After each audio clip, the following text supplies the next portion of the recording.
But every rope doesn't cause a snake. The same rope doesn't cause a snake because your friend is seeing the rope, you're seeing a snake. So it is the eternal seed of the snake. In other words, if you look at it one way, it is the cause of the snake. If you look at it another way, it is not the cause of the snake. It is the as you rightly said, it is the ignorance of the rope that has caused the snake. Okay? So when he says eternal cause, eternal seed of all beings is the same way. There is only one Brahman. But because you don't see that one Brahman, ignorance of Brahman leads to the creation of the waking and dream states of consciousness. So all these beings have come out of Brahman, you say. But the Brahman is not the direct cause of all the beings. What is the cause of all the beings? Ignorance. Let's take another example. You're awake, and suppose you find it a little, maybe you've woken up early, maybe you've had a tiring day, and this air-conditioned comfort here is all very conducive for taking a little nap. So when you doze, you dream. And you enter a dream world, and that dream world is completely different from where you're sitting here. You dream that there's a tiger chasing you. Where is the tiger here? There's no tiger. So when you enter the dream, you've created the dream and the dreamer, the dream objects, the dream world, all these have come from what? The waker's mind. The waker's mind is the eternal seed of all dreams. The waker's mind itself hasn't caused the dreams, is the ignorance of the waking state that has caused the dream state. Okay? So in the same way, he says, it is the eternal seed. I am the eternal seed of all beings. I am the intelligence of the intelligence. So when he says seed, seed refers to vasanas, therefore he is referring to the causal body. The vasanas means unmanifest desires. Then he says intelligence of the intelligent, referring to the mind and intellect, the subtle body. When he says intelligence, he is not talking about IQ. He says he's not talking about intelligence as against a dull person. He's talking about that principle in every being that makes it conscious, aware of whatever it is that it knows. So including a worm that is crawling on the ground is aware of certain things. A caterpillar is aware of certain things. A bird that flies in the air is aware of certain things. And so are you and I aware of certain things. So that which enables your mind to feel various emotions, that which enables the intellect to think various thoughts is me, is what he's saying here. So, subtle body covered. And then he says, I am the splendor in the splendid. I am the brilliance in among the brilliant, referring to the gross body. Now what happens is, as you develop spiritually, as you purify your mind of hatred and negative emotions, as your intellect becomes sharp and clear, you develop a certain aura. That is what he's referring to. Tejas. Tejas is translated as spiritual luster, brilliance, sharpness, splendor, prowess, strength of character, a magical power that you get. Magical doesn't mean you perform miracles, please. It's a, I don't know how to explain it. It's a purity of mind. Purity of the inner personality expresses itself as brilliant, tejas. So he says, I am the tejas among all the tejasvis, among the brilliant. So there is this striking quality that a spiritually evolved person develops. And this is the true beauty in a person. Beauty is also the wrong word. Because you see, if to the extent you don't have this spiritual luster, which comes out of unselfishness, which comes out of spiritual development, to that extent you need to make up for it by external aids, beauty aids. So how do you figure it out? The more number of times you need to go to a beauty parlor, the less spiritual luster you have. Right? Because if you have the spiritual luster, there is no need to go to a beauty parlor. We are not saying you should not go, so don't look at me like that. You can go as many times as you like, but understand it's the lack of spiritual luster that creates the need for a beauty parlor. So, verse 11. Balam balavatam kamaraga vivarjitam dharma viruddho bhuteshu kamosmi bharatarshava. I am the strength of the strong, free from passion and attachment. In beings, I am desire, not opposed to dharma. Dharma, order of the Vedas. O Bharatarshava, bull among the Bharatas. What a beautiful verse this is. He says, I am the strength of the strong, devoid of kama and raga, free from kama and raga. See, he's not talking of the strength of a sumo wrestler. He's talking about strength of character. Who is a person who's strong in character? A person who is free from kama, desire, raga, attachment. This internal strength is inversely proportional to selfishness. To the extent you're selfish, you become weak. To the extent you're attached, you become weak. To the extent you have desires, you become weak. Because then you're dependent on the world. So, drop the kama, drop the raga, and automatically you become strong. So, what is kama? Kama is desire for a future acquisition. So, that is intangible, invisible. Raga is attachment, which comes from the past. Whenever you think constantly of a particular object or being, and mind you, this is so insidious, before you know it, you get attached. And you think you can handle it. This is what is conveyed to us by the story of this mighty elephant, Gajendra. Gajendra was a devotee of the Lord Vishnu. And every day he would go to the river and pluck a lotus from the lake to offer to Lord Vishnu. And he got so complacent. You see, this is what happens to all of us. Once you're on the spiritual path, you think, oh, I can handle everything. I can handle attachment. I can handle desire. I can handle things. So you get complacent. And Gajendra, same thing happened to him. So one day when he went to pluck a lotus to offer to the Lord, the crocodile got him. And Gajendra thought, oh, I am the mighty Gajendra, I can handle it. I can shake it off. So he ignored the crocodile. And before you knew it, the crocodile had him. At that time, what saved him was his unselfishness. His only thought was, what a pity, today I cannot offer the lotus to the Lord.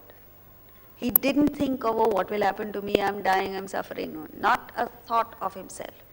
And it is this complete, total selflessness that saved him, because then the story goes, Vishnu sent his chakra to take care of the crocodile, and Gajendra was saved.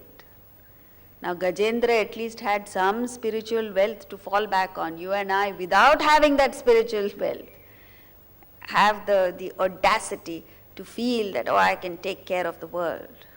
I can take care of addictions. I can take care of attachments. No, these attachments and desires, before you know it, they get to you. And then you're lost. Because neither do you have the selflessness of Gajendra, nor do you have the power to take care of the world.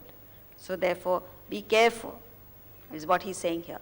I am the strength among the strong, free from passion, desire and attachment. Desire and attachment drain you of energy, it makes you weak. Think back, one desire that enters your system, it could be for the most trivial things, it can give you sleepless nights. One little attachment in your system can wreak havoc. You have to go back and look at your own life and see what's happening. What's happening in your life? What has happened from the time that you were a kid up to now? And then watch out for it. That's all that he's saying here. Watch out for it means get your intellect in place. Sharpen your intellect. Strengthen your intellect. Be on guard. Understand the power of the world. It's quite formidable. And to overcome this formidable power of the world, you need an equally powerful intellect. And you need unselfishness. Anybody who's unselfish can freely move about in the world without danger of getting hit by either desire or attachment. Once you overcome kama and raga by tapas, then what happens? You develop this desire that is not contrary to the Vedas. Desire for realization is not opposed to the Vedas. You see, in the Indian system, there is complete, total shraddha in the injunction of the Vedas. So anything that is opposed to the Vedas is considered not right. So here he says, I am desire not opposed to the Vedas. Desire for realization is not taboo. Desire for spiritual development is not taboo, because earlier he says, drop the kama desire, drop the attachment. So you'll walk out and say, he said, drop desire, drop attachment. First desire you're going to drop is drop desire for Bhagavad Gita. So tomorrow you won't come. So Krishna has understood that. So therefore he says, no. Desire for realization, desire for spiritual evolution is not contrary to the Vedas, and that desire I am. So, not opposed to dharma, and then he addresses Arjuna as, oh Bharatarshava, the fabulously inspiring address. Bharatarshava means bull among the Bharatas. Bharatas, Indians. The word Bharata itself is inspiring. Bharata comes from two words. Bha means light. That's why you refer to the sun as Bhaskara, that which gives light. Rataha means to revel in, rejoice in. You and I are Indians because we are designed to rejoice not in the mall culture but in the light of Atman. Only then are you an Indian. How nice it would be if the Indian government were to take the stand that Indian passport will be given only to those who rejoice in Atman. Instantly our population problem will get taken care of. So, oh Bharata, you, not only are you an Indian who have the capacity to rejoice, revel in the light of Atman, but you are Bharatarshava, you are the bull among the Bharatas. Bull doesn't mean literally bull, please. The bull and the cow seem to live on the principle of just giving, on niyatam karma. You remember we started with that, on obligations. No bull or cow demands rights. It just does its duties. And this is what we need to inculcate in our system. The Indian tradition has survived so many centuries because every Indian citizen functioned on this concept of niyatam karma, just do your duty. Any family, any society, any organization where every member focuses on performance of duties and not claiming rights, there is harmony, there is prosperity, there is success. The moment you start claiming rights, this is mine, what happens? There's bitter quarreling and battles. You're seeing this happen. You're seeing this happen in families, you're seeing it happen in organizations, you're seeing nationally too, of course. So, therefore, he says, Bharatarshava, you're a bull among the Bharatas, you're the finest specimen of humanity as an Indian. And among Indians, you are the privileged class. Who is he talking to? Us, all of us. And in this highly inspired mood, he moves now to verse 12. ये चैव सात्विका भावाः राजसास्तामसाश्च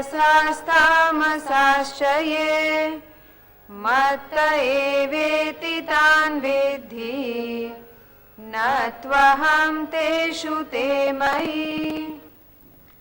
Know that the states of sattva, purity, rajas, activity, and tamas, indolence, emanate from me alone.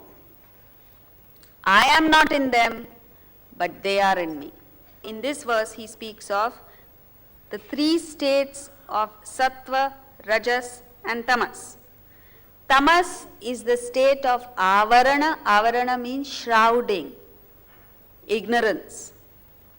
And as a result of this ignorance, the shrouding of Atman completely, your real potential, what happens is you find pleasure in sloth, in indifference, in laziness, in inertia, procrastination.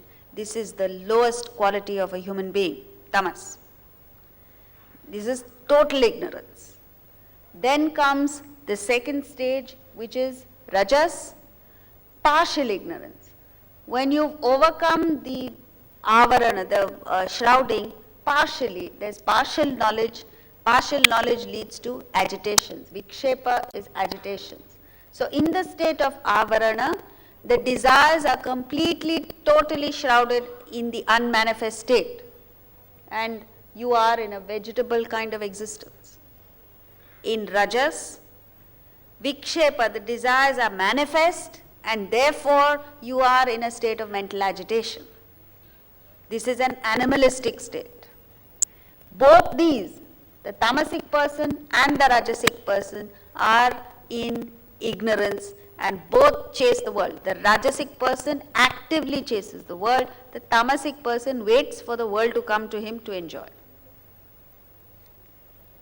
The wise is the sattvic person, where he has reached the state of awakening of something beyond the world. He's serene, he's tranquil, he's calm, he's independent of the world. And therefore he's independent because he has transcended the desire. This is the human state. So in the next few verses, he speaks of these two, tamas and rajas, and how because of their ignorance they chase the world. And next he says, all these emanate from me. Sattva, rajas and tamas, all these three gunas or states emanate from Atman, from Brahman. I am not in them, but they are in me. It's like when you go out and see the ocean and the waves in the ocean. The waves are in the ocean, but the ocean is not in the waves, in the individual waves. I am not imprisoned by the manifestation. Sattva, rajas, tamas are manifestations. So having said this, he embarks on the third topic, which we'll continue tomorrow.